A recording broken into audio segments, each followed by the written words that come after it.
शादाब चौहान साहब, दो चीजें हैं, दो बयान हैं।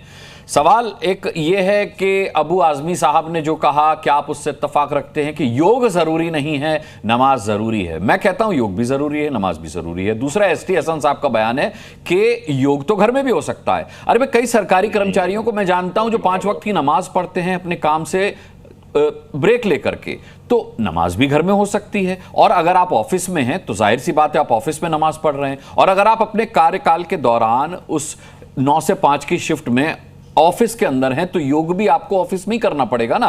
और योगा दिवस जो है कोई लोकल कार्यक्रम नहीं है, अंतर्राष्ट्रीय योग दिवस है, पूरी दुनिया इसे मना रही है। ऐसे में अगर इस तरीके के बयान आते हैं कि योग जरूरी नहीं है या योग घर में भी हो सकता है, तो क्या आप मानते हैं कि योग को धर्म के साथ जोड़ करके देखा जा रहा है?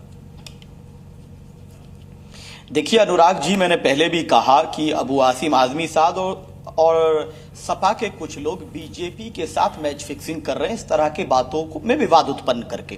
पहली बात तो यह है कि जिसको योग के जरिए अपने आप को फिट रखना है, एक्सरसाइज के अपने अपने तरीके हैं, वो योग करे। और जहां तक मुझे जानकारी है कि योग का जो ज्यादातर जो लोग, अधिकतर लोग जो करते हैं वो सूरज के निकलने से पहले ज्यादातर लोग करते हैं, जहां तक मुझे जानकारी है। तो मैं तो ये कहता हूं कि जिसको योग करना है वो योग करे। मैं एग्जांपल देता हूं कि मेरे ग्रैंडफादर श्री रिफाकत अली जी 85 वर्ष की आयु में सुबह नमाज पढ़ते हैं और उसके बाद पुशअप्स करते हैं मोर देन 150।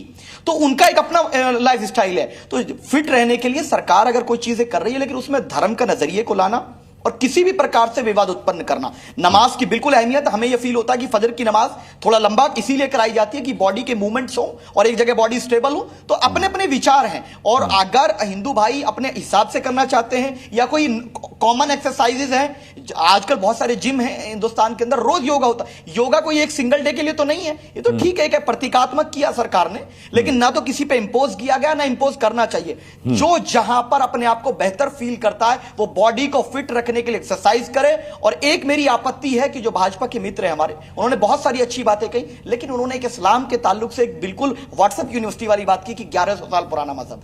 देखिए भाई, आप भाजपा के प्रवक्ता, अपनी सरकार की नीति रखिए, अपनी सरकार के विचार रखिए। इस्लाम कब से ही आपको जब जानकारी नहीं है तो आप उसके बारे में विषय में बात मत कीजिए। आखिरी मेरा पॉइंट, कल को जिसको जिस प्रकार से, और प्रॉफिट मोहम्मद सल्लल्लाहु अलैहि वसल्लम आखिरी प्रॉफिट है, फर्स्ट प्रॉफिट नहीं है, लास्ट मैसेंजर ऑफ गॉड है हमारे अकॉर्डिंगली। तो फर्स्ट नहीं है तो आप उसमें मत पढ़िए प्लीज। दूसरी चीज, हम लोग किसी भी विवाद से हट करके मूल मुद्दों पर बात करना चाहते हैं, और भाजपा और सपा मिलकर के मूल मुद्दों से विभाजित, भ्रमित करना चाहती है। जी राजेश जी, देखिए ये हटाना चाहते हैं दिमाग। अच्छा ये बताइए, योग से इनको आपत्ति क्या है? क्या ऐसा है योग में? आदमी हाथ पैर ऊपर करेगा, योग करेगा, भुजंगासन करेगा, अनुलोम विलोम करेगा, कपालभाति करेगा, भस्त्रिका करेगा, उससे आदमी का तन स्वस्थ रहेगा। अच्छा कितना असर पड़ने वाला है आप ये कल्पना करिए। जब आदमी का शरीर स्वस्थ रहता है तो दिमाग भी ठीक प्रकार से काम करता है, पूरा परिवार का जो संचालन कर रहा है वहां भी पूरी एनर्जी वो अपनी खर्च करता है, जिस संस्थान में काम कर रहा होगा उस संस्थान के लिए ठीक से काम करता है।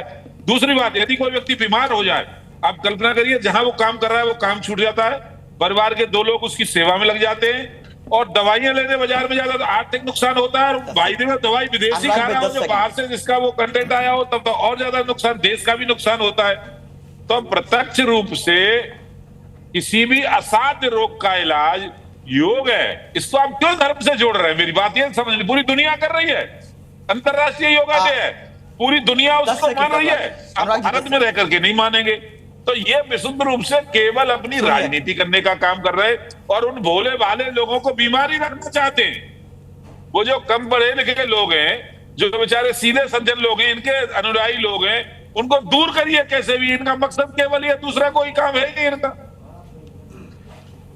शादाब भाई काउंटर, आप सुन लीजिए। बीजेपी इसको एक इवेंट, पॉलिटिकल इवेंट की तरह पेश कर रही है। और दूसरी चीज ये है कि अगर आप कह रहे हैं फिजिकली फिट रहना चाहिए, सुन लीजिए, फिजिकली फिट रहने के लिए एक्सरसाइज करना, बिल्कुल हम तो उसको फेवर कर रहे हैं। और आप एक काम करिए, पूरे बीजेपी के राष्ट्रीय नेतृत्व को एक तरफ खड़ा करिए और बैरिस्टर ओवैसी साहब को एक तरफ खड़ा करिए, और फिजिकल फिटनेस को आप जिस पैमाने पर चाहें नाप लीजिए। किसी में भी अगर हम पीछे निकल जाएं तो फिजिकल फिटनेस को लेकर के अवेयर करना और उसमें लोगों को जागरूक करना, ये अच्छी बात बात है, उसमें कोई समस्या नहीं है, लेकिन उसको पॉलिटिकल इवेंट बना करके आप पर्टिकुलर यही आपको करना पड़ेगा। इसके हम विरोधी हैं कि आपको ये नहीं करेंगे तो आप पे हम सवाल खड़ा करेंगे। अरे भाई, फिजिकल फिटनेस के लिए आप अवेयरनेस प्रोग्राम चलाइए, मना कौन कर रहा? एक दिन क्यों, 365 डेज का करिए ना, आप प्रोग्राम करिए 365 डेज का आप। ठीक है। जी